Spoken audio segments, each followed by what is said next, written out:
প্রায় কোটি টাকা ব্যয়ে দুবাইয়ে বাংলাদেশি বংশোদ্ভূত এক যুবক ভিন্নধর্মী গাড়ির ইঞ্জিন আবিষ্কার করেছেন।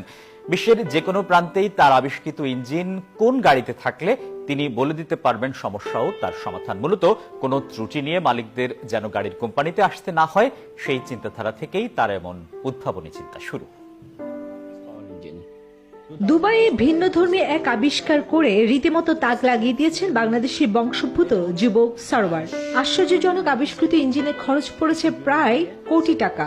বিশ্বের যে কোনো প্রান্তে ইঞ্জিনটি কোনো গাড়িতে থাকলে কেবল ইন্টারনেটের সহযোগিতায় তিনি বা গাড়ির মালিক নিমিষেই শনাক্ত করতে পারবেন সমস্যা এবং তার সমাধান।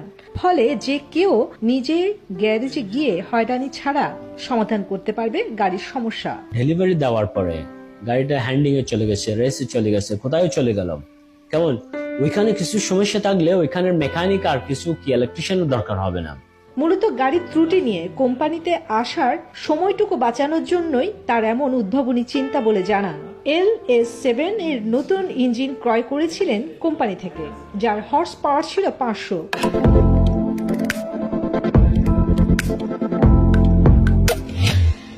সেই ইঞ্জিনে সরওয়ার নিজের তৈরিকৃত বিভিন্ন যন্ত্রাংশ দিয়ে কম্পিউটারাইজ করে সেটিকে 2000 হর্স পাওয়ারের সম্পূর্ণ শক্তিশালী ইঞ্জিনে রূপ দেন। LS7 এর ইঞ্জিন, এটা ব্লক আর হেড সিলিন্ডার LS7 এর সব পার্টস, এগুলা ইঞ্জিনের পার্টস যেমন এক্সোস্ট, ইনটেক, কম্পিউটার, ওয়ারিং, সব A to Z এগুলা আমাদের নিজের কি তৈরি করা। এখানে সারা বিশ্বে এই প্রথম এমন আবিষ্কারে অবাক হয়েছেন সবাই। তার এমন আবিষ্কার এক নজর দেখতে বিভিন্ন দেশের মানুষ তার প্রতিষ্ঠানে নিয়মিত ভিড় করেন।